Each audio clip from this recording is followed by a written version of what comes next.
3వ అధ్యాయం 10వ వచనాన్ని కొంచెం సేపు మనము ధ్యానం చేద్దాం. నీవు నా ఓర్పు విషయమైన వాక్యమును గైకొంటివి గనుక భూనివాసులను శోధించుటకు లోకమంతటి మీదికి రాబోవు శోధన కాలములో నేనును నిన్ను కాపాడెదను. దేవునికి స్తోత్రం. హల్లెలూయా, హల్లెలూయా. అందరూ చదవండి ఆ వాక్యం.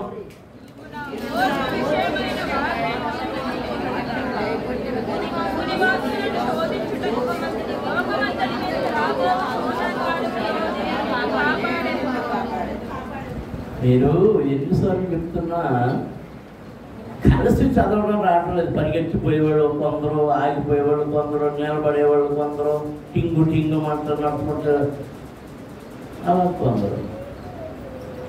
ఎప్పుడైనా మిలిటరీ వాళ్ళ కవాతుని టీవీలో చూసారా? మీరు బయట చూడలేదు. ఆ కాళ్ళన్నీ ఒకసారి పడతాయి, వాళ్ళ అడుగులన్నీ ఒకసారి పడతాయి. అప్పుడు మళ్ళీ చదవండి.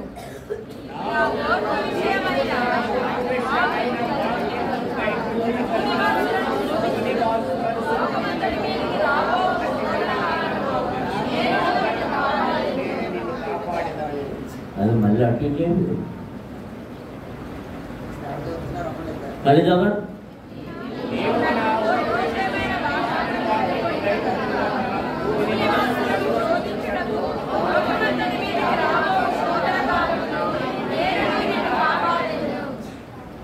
తలలో ఉంచండి, కళ్ళు మూసుకోనండి, చిన్న ప్రార్థన చేసుకుందాం. ప్రభువా, ఈ వాక్యములో నుండి నన్ను దర్శించి మాట్లాడు అని ప్రభువుని అడగండి. స్తోత్రం. హల్లెలూయా, హల్లెలూయా, హల్లెలూయా, హల్లెలూయా, హల్లెలూయా. పరమ తండ్రి, పరిశుద్ధ ప్రభువా, నీకు స్తోత్రములు చెల్లిస్తున్నా. ఇంతవరకు మీ సన్నిధిలో పాడాము, స్తుతించాము, ఘనపరిచాము, మహిమపరిచాము. ఇదిగో నీ వాక్యమును మేము చదివి దానిని ధ్యానము చేస్తుండగా క్రొవ్వు మెదడు దొరికినట్లుగా మమ్మల్ని తృప్తిపరచమని వేడుకొనుచున్నాము. ప్రభువా, నన్ను మరుగుపరచండి. నా గొంతును ముట్టండి, నాలుకను ముట్టండి, నా శరీరమును ముట్టండి, నా ఆలోచనలను ముట్టండి. నన్ను మీ శిలువ చాటును దాయండి, మీ ఆత్మచేత అభిషేకించండి. నన్ను మీ నోటికి బోరగా వాడుకోనండి ప్రభు. నాలో నుండి మీ స్వరాన్ని నీ ప్రజలకు వినిపించి వినికిడిలో ప్రతి ఒక్కరిని ఆశీర్వదించమని యేసు నామమున అడుగుతున్నాము తండ్రి, ఆమేన్. దేవునికి స్తోత్రం. హల్లెలూయా, హల్లెలూయా. ఫిలదెల్ఫియా సంఘానికి వ్రాసినటువంటి చెప్పబడిన మాటలలో ఒక్క మాటను మనం చదువుకున్నాం. ఫిలదెల్ఫియా సంఘం ప్రకటన గ్రంథంలో 7 సంఘములు ప్రస్తావన చేయబడ్డాయి. వాటిలో అతి శ్రేష్టమైనదిగా ఫిలదెల్ఫియా సంఘం కనబడుతుంది. అందుచేతనే చాలా మంది తమ సంఘాలకు ఫిలదెల్ఫియా అని పేరు పెట్టుకుంటారు. సికింద్రాబాద్లో ఐపీసీ సంఘం ఉంది, దాని పేరు ఫిలదెల్ఫియా. చాలా చోట్ల ఫిలదెల్ఫియా అని పెట్టుకుంటారు. ఎందుకంటే దాని క్రియలన్నీ దేవునికి ఇష్టమైనట్టుగా కనబడుతున్నాయి. తప్పులను ఖండించింది, అబద్ధికులను, మోసగాళ్లను ఖండించింది, వారిని బయటకు త్రోసివేసింది, అబద్ధికులను చేర్చుకోలేదు. ఆ మాటలన్నీ పై వచనాల్లో చదువుతుంటే మనకు చాలా తేటగా కనబడుతుంది. దేవునికి స్తోత్రం. హల్లెలూయా, హల్లెలూయా. నీ క్రియలను నేను ఎరుగుదును, నీకున్న శక్తి కొంచెమై ఉండినను నీవు నా వాక్యమును గైకొని నా నామము ఎరుగననలేదు. దేవునికి స్తోత్రం. హల్లెలూయా. నీకున్న శక్తి చాలా తక్కువ. బలహీనమైన శరీరం, బలహీనమైన సంఘం. నీకున్న శక్తి కొద్ది అయినప్పటికీ నీ శరీరం బరువు మొయలైనప్పటికీ ఎప్పుడు ఎప్పుడు ఏ శోధన వచ్చినా, ఏ కీడు వచ్చినా, ఏ అపవాదం వచ్చినా నేను యేసయ్యను ఎరుగనని మాత్రం అనలేదు. దేవునికి స్తోత్రం. హల్లెలూయా. నా నామమును ఎరగనలేదు, నేను ఎరగనలే. నేను ఎరగను అన్నవాడు ఎవడు? అంతమంది ఏసై దగ్గర ఏమన్నాడు? అమ్మ బాబోయ్, నీ కోసం నా పంచ ప్రాణాలు. ఎన్ని ప్రాణాలు ఉంటాయి? అప్పుడే చెప్పాడు ప్రభు, రే నువ్వు ఈ పోసుకొని మాట్లాడొద్దురా, బడాయి మాట్లాడొద్దు. కోడి కుయ్యక ముందే నువ్వు 3 సార్లు నన్ను ఎరగనని చెప్తావు. ఎప్పుడు? ప్రభుకి ఎలా తెలుసు? అలాగే అబద్ధమాడాడు. ఎలా తెలుసు? ఆయన నిన్ను ఎరిగినవాడు, నీ అంతరంగమును ఎరిగినవాడు, నీ ఆలోచనలు ఎరిగినవాడు, నీ ఉద్దేశములు ఎరిగినవాడు, నన్ను ఎరిగినవాడు, నాగమని దర్శనంలో చూస్తున్నా ఎన్ని ఎరిగినవాడు. నేను కడుగుడుకోపోయి ఎంత అడిగి చూస్తున్నా. ధ్యానం చేస్తున్నావా? చెప్తాడు బైబిల్ చూడ.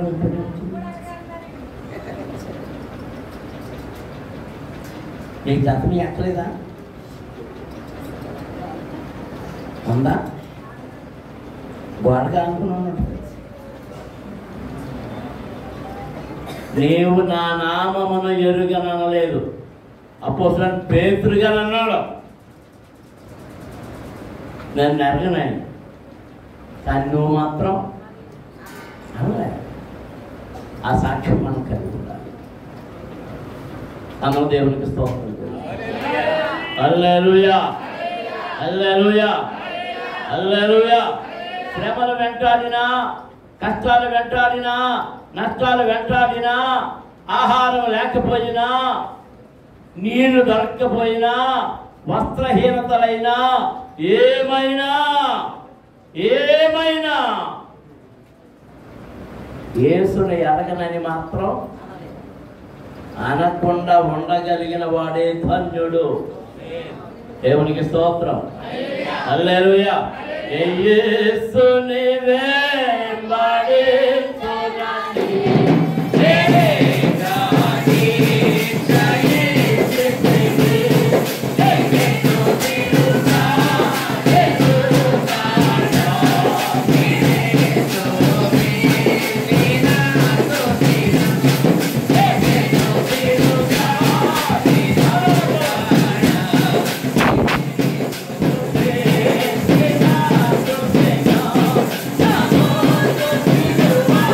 Amor,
ఈ ఫిలదెల్ఫియా సంఘం ఉన్న శక్తి కొంచెమైనను సత్యమును విడిచిపెట్టి ప్రభువును విడిచిపెట్టి నేను ఎరుగననే మాట మాత్రం రాలే.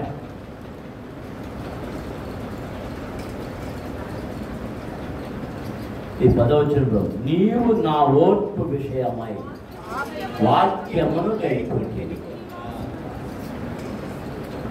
నా ఓర్పు విషయమై నా వాక్యమును గైకొంటివి.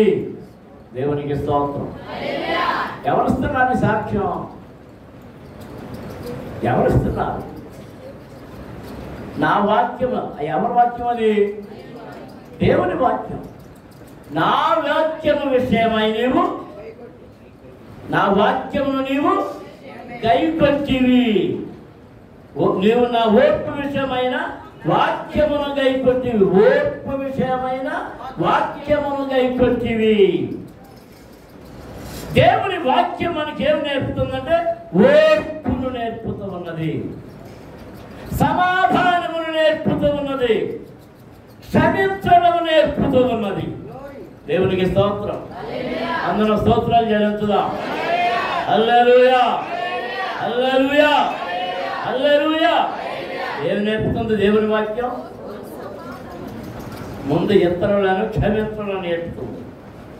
ఏమి నేర్పుతుంది? క్షమించడం. రెండవది సమాధానము నేర్పుతుంది.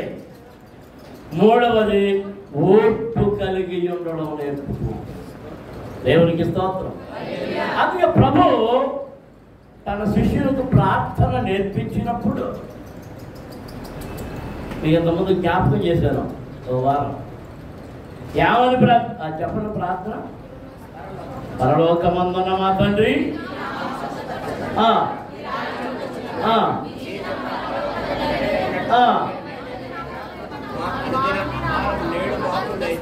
అది మన భువ. శ్రద్ధగా చెప్పండి. మా ఎడల అపరాధము చేసిన వారిని మేము క్షమించి ఉన్న ప్రకారము మా అపరాధములను మీరు క్షమించండి. మా పాపాలు ఎప్పుడు క్షమించబడుతుందో తెలుసా? ఇప్పుడంటే అక్కడ పోయి ఉంటాను నేను చెప్తున్నాను. పాపనాభికి నాన్న అడుగుదాం అనుకుంటున్నాను.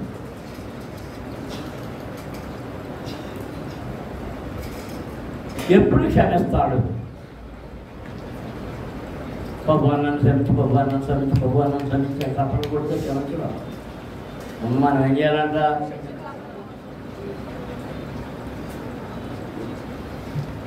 ఆ ప్రార్థన ఏమని నేర్పాడు? మా ఎడల ఎవరిని క్షమించాలి?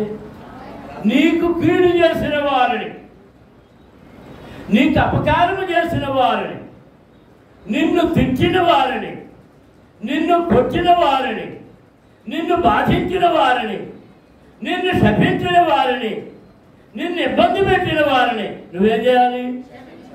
క్షమించాలి. అది ప్రభు మనకు నేర్పింది. క్రైస్తవునికి మొదటి ముఖ్యమైన పాఠం ఇతరుల యొక్క అపరాధములను క్షమించురా. మన ఎడల చేసిన అపరాధములను క్షమించురా. మన ఎడల చేసిన కీడుని క్షమించురా. దేవునికి స్తోత్రం. అందరం స్తోత్రాలు చెల్లించుదాం. ఎప్పుడైతే మనం క్షమిస్తామో మన పాపాలు, మనం దేవుని ఎదురు చేసిన పాపాలను ఆటోమేటిక్గా వీటితో పాటు అవి కొట్టుకుపోతాయి. మనం ఎప్పుడైతే క్షమిస్తున్నామో అవి వెళ్ళిపోతున్నాయి కదా. అవి వెళ్ళిపోతూ ఏలోకి వెళ్ళిపోతాయి తెలుసా? మనము దేవుని ఎదుట చేసిన అపరాధములను అవి వెళ్ళిపోతాయి. మన క్షమాగుణం, ప్రభు యొక్క క్షమాగుణం మనలోనికి వచ్చింది కనుక దేవునికి స్తోత్రం. ఇది వాక్యం మనకు నేర్పింది. దేవునికి స్తోత్రం. హల్లెలూయా, హల్లెలూయా, హల్లెలూయా. ఓర్పు విషయమైన నా ఓర్పు విషయమైన వాక్యమును గైకొంటివి గనుక భూనివాసుల వీధికి అందరి వీధికి శోధించుటకు లోకమంతరి మీదికి రాబోవు శోధన కాలములో. ఏ కాలములో? శోధన కాలములో నేను నిన్ను కాపాడెదను. నేను నిన్ను కాపాడెదను. దేవునికి అందరూ స్తోత్రాలు చెల్లించుదాం. హల్లెలూయా. దేవుని కృప ఎంతమందికి కావాలి? దేవుని దీవెన ఎంతమందికి కావాలి? దేవుని రెక్కల చాటున ఉండాలని ఎంతమంది కోరుకుంటున్నారు? ఇదిగో ఫిలదెల్ఫియా సంఘం ఇప్పుడు ఎవరి చాటున దాచబడింది? దేవుని రెక్కల చాటున. నీ శోధన కాలములో, నీ బాధల కాలములో, నీ వేదనల కాలములో, నీ భయాల కాలములో, నీకున్న కరువు కాలములో నేను నిన్ను కాపాడెదను. దేవునికి స్తోత్రం. అందరూ స్తోత్రం జరుగుతుంది. హల్లెలూయా, హల్లెలూయా, హల్లెలూయా, హల్లెలూయా. మనకు శ్రమ వచ్చినప్పుడు, మనకు బాధ వచ్చినప్పుడు మనం ఎవరికి మొరపెట్టుకోవాలి? దేవునికి మొరపెట్టుకోవాలి. దేవునికి మొరపెట్టినప్పుడు ఆ మొర దేవుడు వింటాడు. 120వ కీర్తన మొదలు వచనం చదవండి సార్. కీర్తనల గ్రంథములో 120వ కీర్తన మొదటి వచనం. నా శ్రమలో నేను యెహోవాకు మొరపెట్టితిని, ఆయన నాకు ఉత్తరమిచ్చెను. దేవునికి స్తోత్రం. అందరం స్తోత్రం చెల్లించుదాం. హల్లెలూయా, హల్లెలూయా, హల్లెలూయా, హల్లెలూయా. భక్తులు అంటున్నారు, నా శ్రమలో, నా కష్టములో, నా బాధలో, నా వేదనలో, నా రోగములో, నా ఇబ్బందిలో మనుషులు నన్ను లక్ష్య పెట్టకపోయినా, బంధువులు నన్ను ఆదరించకపోయినా, ఎవరు నాకు సహాయం చేయకపోయినా, నేను నీకు మొరపెట్టాను. నీవు నీవు నీవు నాకు ఉత్తరం ఇచ్చేదేవి. నాకు సహాయపడ్డావు, నాకు జయమిచ్చావు, నన్ను ఆదరించావు. నీవే నా తోడు. దేవునికి స్తోత్రం. అందరం స్తోత్రం చేద్దాం. హల్లెలూయా, హల్లెలూయా, హల్లెలూయా, హల్లెలూయా, హల్లెలూయా. మన బాధలో, మన వేదనలో మనం ఏం చేయాలి? మొదలుపెట్టాలి. ఏదో మొదలుపెట్టాలి. 18వ కీర్తన చూడండి. 18వ కీర్తనలో 6వ వచనం చదువుదాం. నా శ్రమలో నేను యెహోవాకు మొరపెట్టితిని, నా దేవునికి ప్రార్థన చేసితిని. ఆయన తన ఆలయములో ఆలకించి నా ప్రార్థన అంగీకరించెను. నా మొర్ర ఆయన సన్నిధిని చేరి ఆయన చెవుల జొచ్చెను. దేవునికి స్తోత్రం. హల్లెలూయా, హల్లెలూయా, హల్లెలూయా. మన దేవుడు ఏ దేవుడు? వాగ్దానం ఇచ్చి నెరవేర్చే దేవుడు, ప్రార్థనను ఆలకించే దేవుడు. దేవునికి స్తోత్రం. ప్రభు మొర విన్నావా, ప్రభు మొర విన్నావా.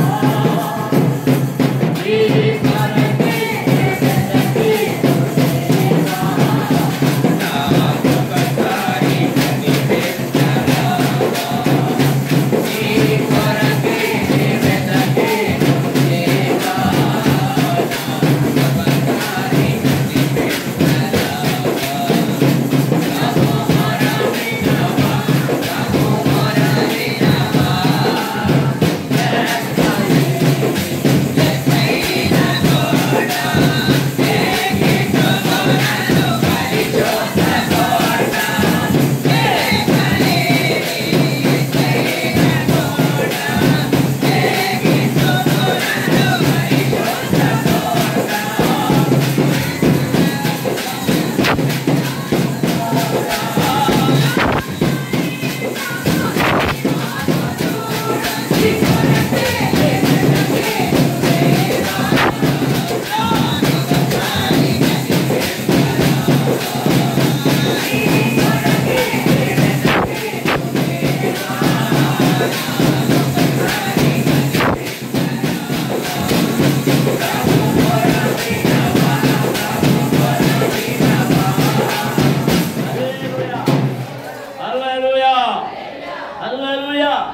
ఆయన భక్తులు ఎక్కడ మొదలుపెడుతున్నారు, ఆయన భక్తులు ఎక్కడ ప్రార్థిస్తున్నారు, ఆ ప్రార్థనను వినుటకై, ఆ మర్రను వినుటకై ఆయన పరలోకము నుండి దిగి తన భక్తులు ఉన్న చోటికి వస్తూ ఉన్నాడు. దేవునికి స్తోత్రం. హల్లెలూయా, హల్లెలూయా, హల్లెలూయా. తన భక్తుల మర్రను ఆయన ప్రక్కన పెట్టేవాడు కాదు, పెడ చెవులు పెట్టేవాడు కాదు. వారు తన పిల్లలు తనను ఎరుగక విడిచిపెట్టి వెళ్ళిపోయినా, తన ఇంటిని విడిచిపెట్టి వెళ్ళినా, ఏమైనా వారు తెలుసుకొని బుద్ధి తెచ్చుకొని మర్ర పెడుతున్నారు కనుక ఆ మర్రను ఆయన వింటూ ఉన్నాడు. దేవునికి స్తోత్రం. హల్లెలూయా. 97వ కీర్తనలో 15వ వచనాన్ని చదువుదాం. 97వ కీర్తనలో 15వ వచనం. అతడు నాకు మొర్ర పెట్టగా నేను అతనికి ఉత్తరం ఇచ్చేదను, శ్రమలో నేను అతనికి తోడై ఉండేదను, అతని విడిపించి అతనిని గొప్ప చేసేదను, అతనిని విడిపించి అతనిని గొప్ప చేసేదను. దేవునికి స్తోత్రం. హల్లెలూయా. అందరం స్తోత్రాలు చెల్లిద్దాం. హల్లెలూయా, హల్లెలూయా, హల్లెలూయా, హల్లెలూయా, హల్లెలూయా. దేవుని పిల్లలారా, ఎవడైతే తన తప్పిదాలు ఒప్పుకొని తాను చేసిన మోసాలు, పాపాలు, అక్రమాలు, అన్యాయాలు ఒప్పుకొని విడిచిపెట్టి ప్రభువుని వేడుకుంటాడో అప్పుడు వాని ప్రార్థన ఆలకించి వానికి దేవుడు సహాయం చేస్తూ ఉన్నాడు. దేవునికి స్తోత్రం. హల్లెలూయా, హల్లెలూయా, హల్లెలూయా, హల్లెలూయా. నేను 2-3 మాటలతో ముగించాలనుకుంటున్నాను. రాజుల గ్రంథంలో అనేక మంది రాజులు ఉన్నారు. చాలా మందిని గురించి అక్కడ ఏం రాయబడిందంటే, తమ పితరుడైన దావీదు వలె వీడు ప్రవర్తించలేదు.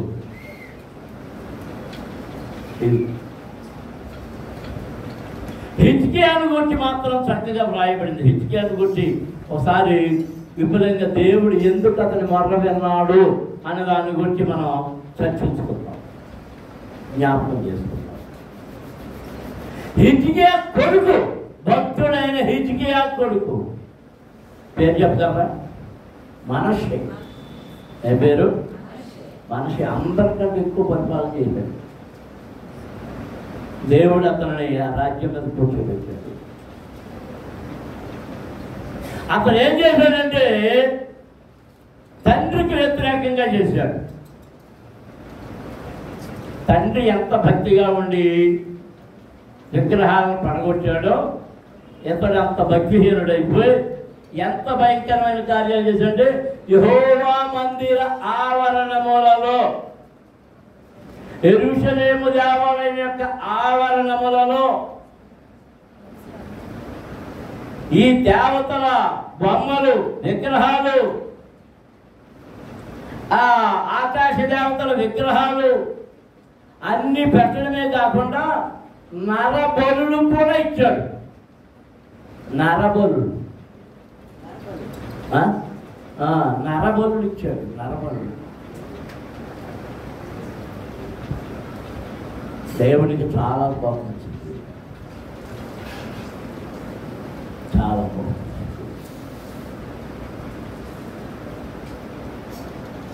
అతడికి శ్రమ వచ్చినప్పుడు గర్వంగా ప్రవర్తించాడు. చాలా సంవత్సరాలు శ్రమ వచ్చినప్పుడు ఏం చేశాడంటే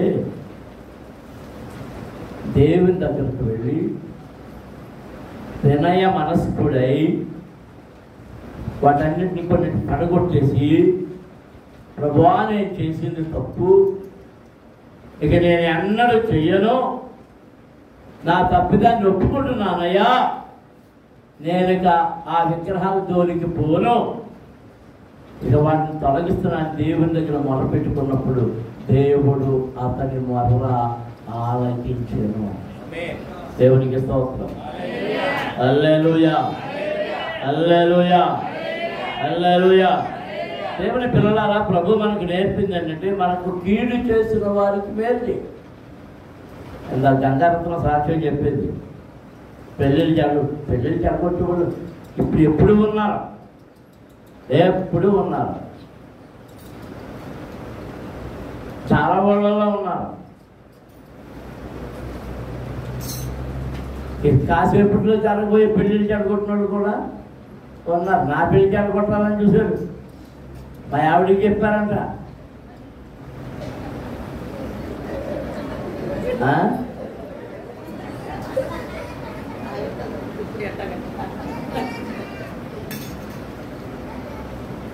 ఈవిడ విడిది ఎక్కడంటే అప్పుడు మన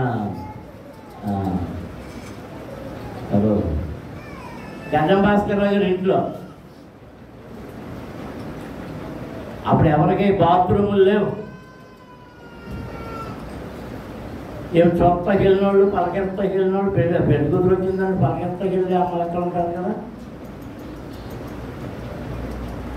పూర్తిగా చెప్పలేదు నాకు ఏం చెప్పారు వాళ్ళు. ఇప్పుడు ఎప్పుడైనా చెప్పచ్చు కదా, ఎందుకంటే 50 ఏళ్ళు అవుతుంది కదా.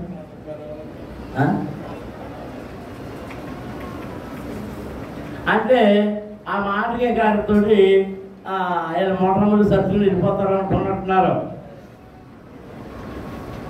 ఆ ఎత్తు పారలే. ఆ తర్వాత మా ఇద్దరి మధ్యలో పెడతాం, మా ఇద్దరి మధ్యలో కాదు, అత్త కోడల మధ్యలో పెట్టారు. అత్త కోడల మధ్యలో ఎలా పెట్టారంటే, మా అమ్మ చెప్పింది ఒక ఆవిడ, మీ కోళ్ళు మీ అబ్బాయికి మందెట్టేసింది, మనకున్న జబ్బే ఇది మందెట్టారు.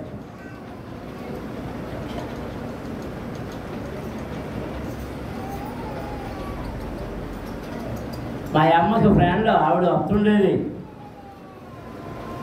బాగా తెలుసు. అందుకే నీ మాట్లాడలేదు, పెళ్ళ మాట అంటున్నాడు. మరి నేనేమన్నాను, మరి వాళ్ళిద్దరికీ తెలవాలి. సరోజు మరి అమ్మ ఏమనుకుందో, ఒరే అబ్బాయి మేము మందు కక్కెత్తాం,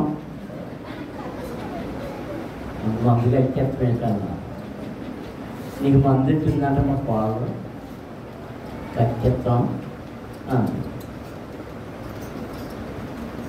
అంటే, నీకు చెప్పింది నువ్వు కలిసి నన్ను పిచ్చోడికి హెచ్చరి చూస్తున్నారా అని అడిగాడు. అదేంటిరా అంటే, ఇప్పుడు మందు కక్కెత్తమని ఏ మందు ఎడతావు, ఇప్పుడు ఉన్న మతిపోద్దు, నాకు పిచ్చోడి రోడ్లు అంటే పొట్లెక్కేసి తిరుగుతాను, నేను నచ్చుద్దాను. అమ్మాయి ఈసారి వచ్చినప్పుడు నువ్వు మెల్లిగా కూర్చుని, అప్పుడు ఎంత మంది పెద్దింటికాడ నేను లోపల ఉంటాను, నువ్వు కదలై శుభ్రంగా మాటలన్నీ రికార్డు చేస్తానని చెప్పాను. మా అమ్మ కూర్చుందో వచ్చింది, నేను లోపల నరభంలో ఉన్నాను, టేప్ రికార్డును తగ్గించుకున్నాను, రెడీగాను. మా అమ్మ మెల్లిగా మొదలెట్టింది, నేను ఇక్కడ స్విచ్ ఆన్ చేసి మొదలెట్టి అందులో రికార్డ్ చేసి మొదలెట్టాను. కాసేపు అయిపోయిన తర్వాత ఆ మాటలు మాట్లాడి కాసేపుకి ఈ మాటలు ముగించబోయేటప్పటికి అబ్బాయి లోపల ఉన్నాడు. అంతే దెబ్బతో ఆ పరుగు మళ్ళీ చచ్చిపోయే వరకు మా అమ్మ దగ్గరికి రావాలి.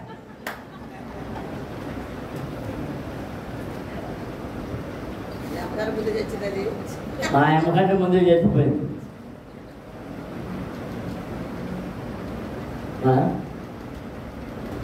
ఉంటారు అలా పెళ్ళి అయ్యాక అనుకొచ్చేవాళ్ళు ఉంటారు. పిల్లలతో కాపలా చేసుకుంటున్నాం అనుకోటి అనుకుంటేవాళ్ళు ఉంటారు. అవన్నీ దేవునికి చెప్పు. దేవుడు నీ పక్షమై ఉండగా నీకు విరోధి ఎవడు? నీకు విరోధి ఎవడు లేడు.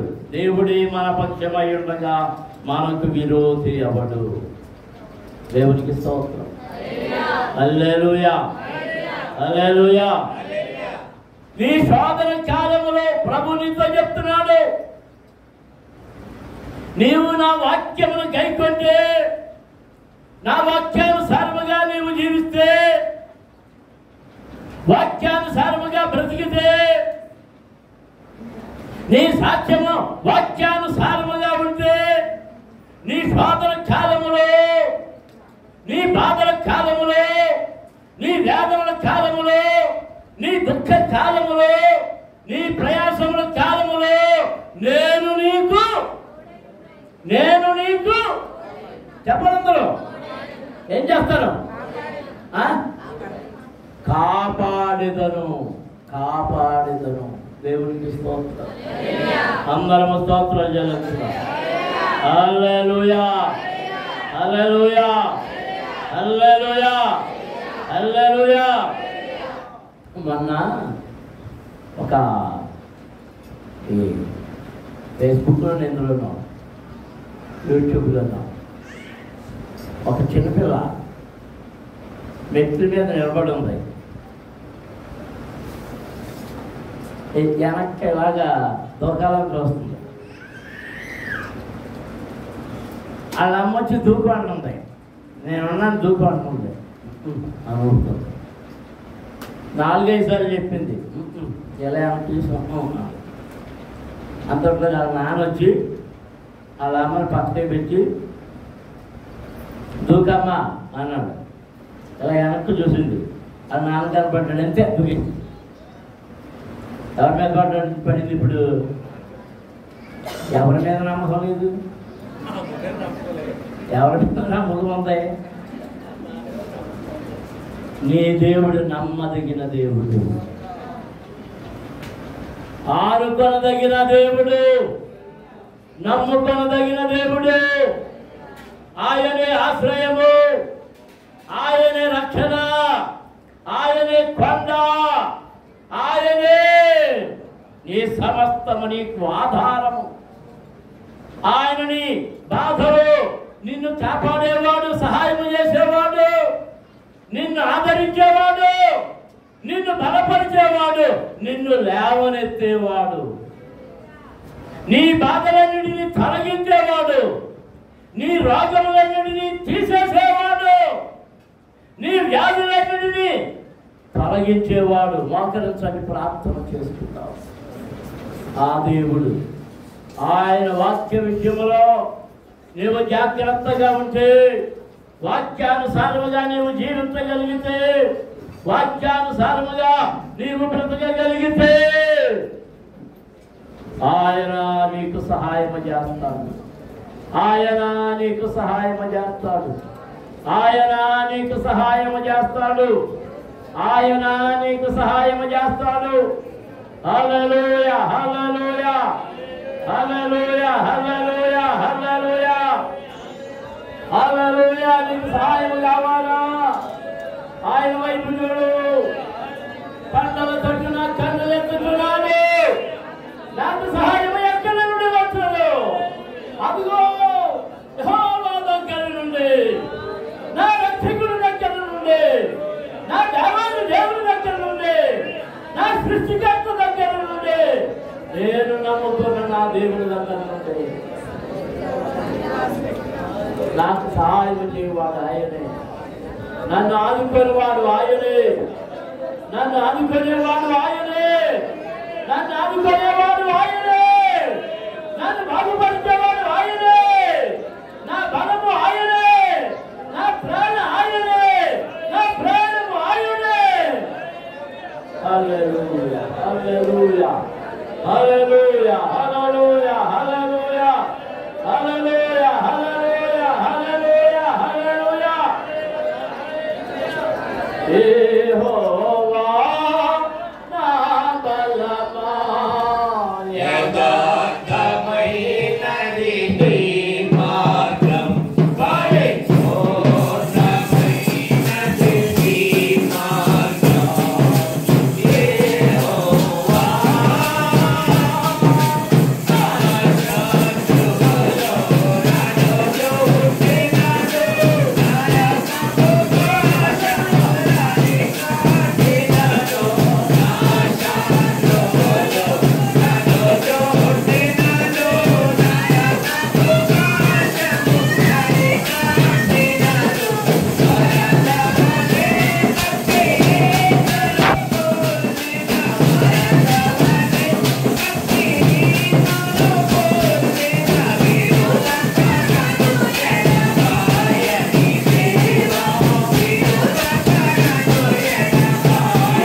దేవా